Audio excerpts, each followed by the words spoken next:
नमस्ते, आप सभी का स्वागत है मेरे चैनल में चिराग एस्ट्रोलॉजी। और हम केतु की बात कर रहे हैं। केतु जो कि उसकी महादशा में क्या इफेक्ट देता है, और हमने 6 स्थान तक देखा था। 7वें घर की हम बात करेंगे, 7th हाउस। 7वें स्थान में अगर आपके बर्थ चार्ट में केतु है और उसकी महादशा आती है तो क्या इफेक्ट्स होंगे। देखिए, केतु के बारे में हमने बहुत कुछ डिस्कस किया है अब तक, और 7वें स्थान के बारे में भी। 7वां स्थान बहुत इंपॉर्टेंट है क्योंकि ये आपके जीवन साथी का है, आपके लाइफ पार्टनर का है, और यहाँ पर आपको बिजनेस पार्टनर के बारे में भी पता चलता है 7th हाउस से। अब पार्टनरशिप के बारे में अगर कहें तो बहुत सारी पार्टनरशिप होती है लाइफ में। लाइफ पार्टनर है, बिजनेस पार्टनर है, आप जहाँ रहते हैं तो आपके आसपास जो लोग रहते हैं वो आपके नेबर्स हैं, तो वो भी आपके पार्टनर्स हैं। लाइफ के डेली रूटीन में आप एक दूसरे से बहुत सारा शेयर केयर करते हैं। आपके जो रिलेटिव्स हैं, फ्रेंड्स हैं, वो भी आपके पार्टनर्स हैं। सो पार्टनरशिप का यहाँ वाइड अर्थ मैं लूँगा, और उसमें आप हर चीज़ को समझने की कोशिश कीजिएगा केतु कहाँ इफेक्ट कर सकता है। बेसिकली ये लाइफ पार्टनर और बिजनेस पार्टनर, और ख़ासकर आपके आस पड़ोस के लोग, आपके डेली रूटीन में आपकी लाइफ में जो लोग हैं कनेक्टेड, उनको आप ज़्यादा इम्पोर्टेंस दीजिएगा इस बात में। केतु जो है वो यहाँ इफ़ेक्ट करेगा कि आपके 7th हाउस में केतु है और उसकी महादशा आती है, तो सबसे पहले आपके पार्टनरशिप में वो कुछ ना कुछ दरार डालने की कोशिश करेगा। वो चाहेगा कि यहाँ पर कुछ हो, और ऐसा हो कि जिससे ये पार्टनरशिप ब्रेक हो। अब यहाँ पर ये ज़रूरी नहीं है कि वो अच्छे से ही ब्रेक हो या ख़राब तरीके से ब्रेक हो, लेकिन ब्रेक होना इज़ पर्पस। बहुत प्यार से, बड़े इज़्ज़त से एक दूसरे से दूर होना, बड़े सम्मान के साथ, वो एक चीज़ होती है। और दूसरा, एक लड़ाई झगड़ा करके अलग होना दूसरी बात होती है, चाहे किसी भी तरह की, किसी भी प्रकार की पार्टनरशिप है वहाँ पर। लेकिन केतु उसमें सक्सेस कहाँ होता है कि भाई मैंने इन दोनों में डिस्टेंस क्रिएट किया, ये दोनों दूर हुए। तो अब यहाँ पर मायने ये नहीं रखता कि आप किस तरह से हो रहे हैं, मायने ये रखता है कि आप दूर हो रहे हैं एक दूसरे से। Point is that. तो केतु का ये इफ़ेक्ट आपको समझना पड़ेगा। केतु की महादशा में आपको एक दूसरे से दूर जाना, रीज़न बहुत सारे बन सकते हैं। अब यहाँ पर देखिए, आपके दो लोगों के चार्ट अच्छे हैं या आपका चार्ट अच्छा है, सेपरेशन है, बट डिफरेंट तरीके से है। सपोज़ आपके चार्ट में बहुत अच्छे ग्रह हैं, केतु बहुत हावी होने की कोशिश कर रहा है, बट 7th हाउस आपका स्ट्रॉन्ग है, उसके जो प्लैनेट्स हैं वो स्ट्रॉन्ग है, उसका मालिक, Lord of the 7th house strong है, नक्षत्र अच्छे हैं, तब जाके केतु के इफ़ेक्ट कम होंगे। और हो सकता है कि आपका पार्टनर, आपका लाइफ पार्टनर, वो बिज़नेस करने के लिए आपसे दूर जा रहे हैं, जॉब के लिए दूर जा रहे हैं, पढ़ाई के लिए दूर जा रहे हैं। तो रीज़न ऐसा भी हो सकता है, लेकिन डिस्टेंस तो डेफिनेट क्रिएट करेगा केतु। और ये डिस्टेंस आप दोनों के बीच में फिर डिफरेंसेस क्रिएट करेगा। केतु ऐसा नहीं है कि नॉर्मल बात को छोड़ दे, मतलब अरे मैंने इन दोनों में डिस्टेंस करवा दिया, एक दूसरे शहर में है और दूसरा दूसरे शहर में, एक दूसरे स्टेट में है या दूसरे कंट्री में है, तो ऐसे नहीं। वो फिर वहाँ डिस्टर्बेंस के साथ साथ डिस्टेंस मेंटली भी क्रिएट करेगा। आप दोनों को मेंटल डिस्ट्रॉय करने की भी कोशिश करेगा ड्यूरिंग द केतु महादशा। वो आप दोनों के बीच में एक ऐसी खाई क्रिएट करेगा विचारों की, कि आपको लगेगा कि भाई मैं सही सोच रहा हूँ या सोच रही हूँ, और मेरे हिसाब से ये नहीं चल रहे हैं, या मैंने जो, हम दोनों ने जो सोचा था, हम दोनों जहाँ जिस तरह से सोच के अलग हुए थे कि भाई ये पढ़ाई करने जा रहे हैं या बिज़नेस करने या जॉब करने, लेकिन कुछ और हो रहा है, वो डाउट आपके सामने रखेगा। हो सकता है वो सही भी हो, ना भी हो, लेकिन डेफिनेटली वो डाउट भी क्रिएट करेगा। और वो डिस्टेंस के साथ साथ डिफरेंसेस क्रिएट करेगा, और जब तक उसकी महादशा है तब तक वो इफ़ेक्ट स्ट्रॉन्ग बनती जाएगी। और हो सकता है कि अगर आपके ग्रह अच्छे नहीं रहे, दोनों के अच्छे नहीं रहे, तो डिवोर्स हो जाता है। कंपनी में अगर पार्टनरशिप है, दो पार्टनर्स बहुत अच्छे से सब कुछ चल रहा है, 20-25 साल पुरानी पार्टनरशिप आप देखते हैं कि टूट गई, बात में कुछ नहीं होता है लेकिन टूट जाती है, तो यहाँ पर केतु इफ़ेक्ट करता है। 7th हाउस में है और किसी एक पार्टनर के स्थान में, इवन आपका कंपनी जो आपने बनाया है, दोनों ने पार्टनरशिप में, वो कंपनी की नींव यानी कि उसका फाउंडेशन जब हुआ, तब आपका आपका जो उस कंपनी का चार्ट है उसमें केतु वहाँ पर है, तब प्रॉब्लम आता है पार्टनरशिप में, और वो बहुत ही ज़बरदस्त इफ़ेक्ट देता है और दोनों के बीच में डिस्टर्बेंस क्रिएट करता है। दोनों अलग हो जाते हैं और फिर कुछ समय के बाद रियलाइज़ होता है कि ऐसा तो कुछ था नहीं, हमने क्यों अलग किया। अब देखिए केतु क्या है कि बुध की महादशा ख़त्म होने वाली है और केतु का इफ़ेक्ट शुरू हो जाते हैं। लास्ट ईयर में ही केतु के इफ़ेक्ट शुरू हो जाते हैं बुध की महादशा के आखिरी साल में।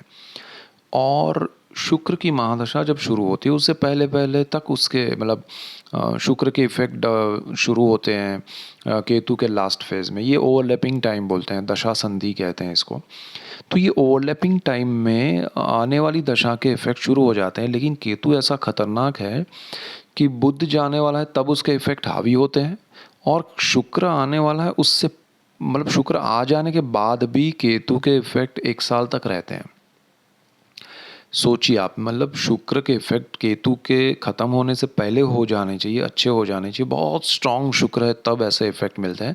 लेकिन केतु ऐसा है कि भाई शुक्र आ चुका है तब भी उसके इफ़ेक्ट चल रहे हैं। अब इफ़ेक्ट ऐसे नहीं है कि वो डिफेक्ट प्रॉब्लम्स वो सारी चीज़ें कर रहा है, बट वो इफ़ेक्ट मेंटली हमारे ऊपर इतने छाए रहते हैं कि हमें लगता है कि अभी भी केतु ही चल रहा है।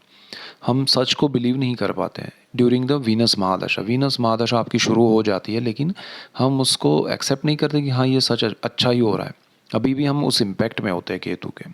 तो ये केतु है आपके लिए पार्टनरशिप में। जब अब इसमें क्या है कि पार्टनरशिप में रियलिटी कहीं होती नहीं है ड्यूरिंग द केतु महादशा, वो सारे इल्यूज़न होते हैं। किसी भी प्रकार की हम पार्टनरशिप की यहाँ बात कर रहे हैं, मैरिड लाइफ या फिर बिजनेस या any other kind of partnership, तो वहाँ पर हर चीज़ में इल्यूज़न क्रिएट करता है केतु। इल्यूज़न यानी कि भ्रमणा, वो झूठ है उसको आपके सामने रखने की कोशिश करता है। आपके सामने दूसरे लोग आ जाते हैं। एक मैंने ये भी देखा है, ऑब्ज़र्व किया है मैंने, कि आपकी पार्टनरशिप अच्छी चल रही है, हर तरीके की पार्टनरशिप, उसमें कोई दूसरा आ जाता है जो डायरेक्टली इनडायरेक्टली इन्वॉल्व होता है, और आपको चाहे बिज़नेस चल रहा है तो वो कहेगा कि अरे मैं इससे अच्छा आपको कुछ दे सकता हूँ, अच्छी डील दे सकता हूँ, आप हमारे साथ जुड़िए, हमारे साथ काम कीजिए। और जब आपको कहीं ना कहीं वो लालच दिखने लगता है, केतु लालच भी क्रिएट करता है, जिसका कोई मतलब नहीं होता ऐसी लालच। ये फ़र्क है राहु केतु में। राहु लालच में लालच की ओर ले जाता है और देता भी है कुछ, लेकिन केतु कुछ नहीं देता, सिर्फ लालच देता है, और आप उस हिसाब से चलने लगते हैं और अपनी पुरानी पार्टनरशिप तोड़ने की कोशिश करते हैं या तोड़ भी देते हैं। और फिर जब आप उस लालच के हिसाब से उस नए पार्टनर की ओर आगे बढ़ते हैं, तब आपका वो पार्टनर गायब हो जाता है, आपकी चीज़ें बदल जाती हैं, बातें बदल जाती हैं, उनको आप ढूंढते रहते हैं या उनकी बातों को आप करेक्ट करने की कोशिश करते हैं कि अरे आपने ऐसा कुछ कहा था। वो स्वीकार ही नहीं करेंगे। आपको लगेगा कि अरे ऐसे कैसे हो सकता है, कोई ऐसा इतना कैसे बदल सकता है, लेकिन ऐसा होता है। ये केतु का इफ़ेक्ट है। 7th हाउस में पार्टनर्स बदल जाते हैं, लाइफ पार्टनर्स बदल जाते हैं और बहुत सारी इफ़ेक्ट होती हैं। तो यहाँ पर रेमेडी में एक तो हमेशा केतु के लिए गणेश जी है, गणपति का नाम लीजिए, मंत्र स्तोत्र पाठ कीजिए हमेशा।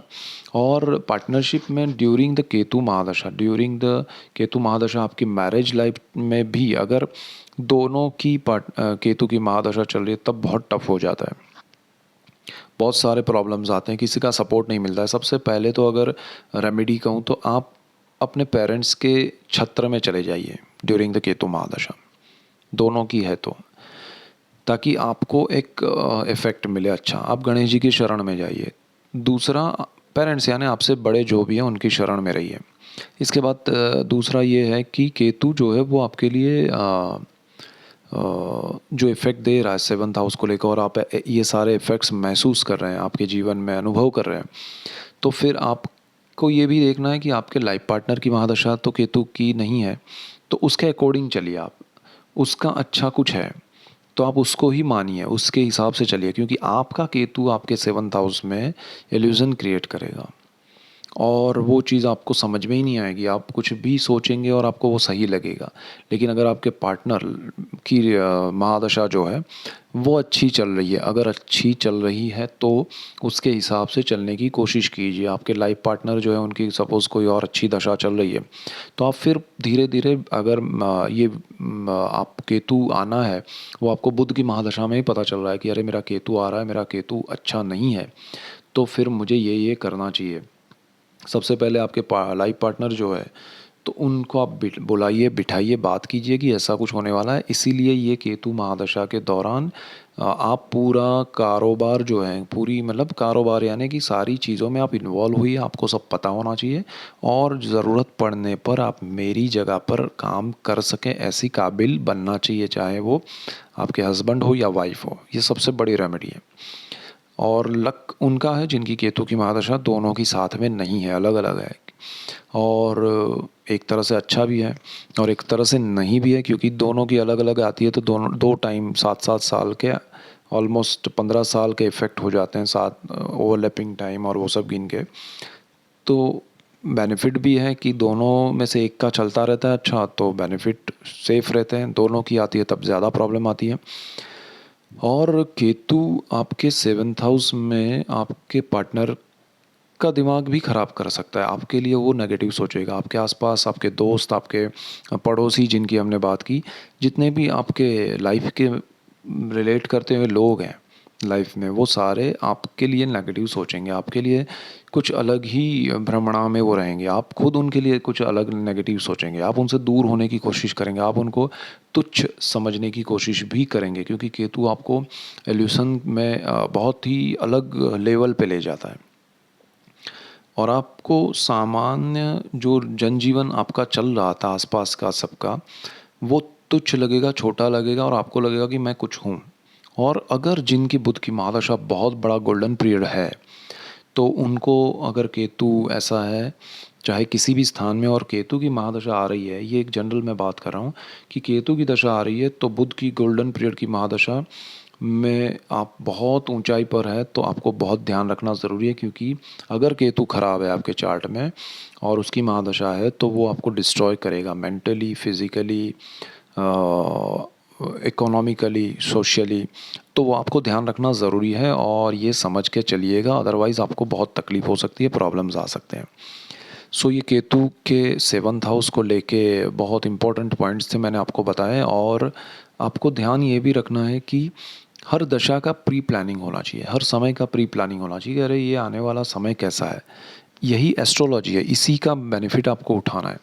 आपको जब आए तकलीफ़ हो, फिर आपके पास कोई चारा ही ना रहे और आपको लगे कि अब मैं क्या करूं, तब जाके लोग, मुझे पता है, कुंडली देखना शुरू करते हैं लाइफ में। जिसने कभी कुंडली नहीं देखी है, उसकी महादशा जब ख़राब होती है तब वो एस्ट्रोलॉजी में आता है। मतलब उसका समय ख़राब होता है तब वो एस्ट्रोलॉजी में आता है, तब वो भगवान की शरण में आता है, तब वो ऐसी बातों में बिलीव करता है जो अब तक नहीं करता था या उसकी ओर सोचता नहीं था, देखता नहीं था, ज़रूरत नहीं पड़ती है तब। तो ये सारी चीज़ें, इसीलिए कुंडली को अध्ययन करते रहना चाहिए, प्री प्लान सोचना चाहिए, और उतना भी नहीं कि सिर्फ कुंडली ही हावी हो जाए आपके ऊपर। आपका एक खुद का वजूद जो है वो भी एक मैटर करता है, तो उसको भी आप कीजिए स्ट्रॉन्ग खुद को, और उस हिसाब से भी चलिए, लेकिन एक आने वाले रास्ते का हमें पता हो, ज्ञान भी रखिए। सो ये मेन पॉइंट्स थे। That's it for today. Keep watching Chirag's astrology. Thank you for watching. God bless you and goodbye. Thank you.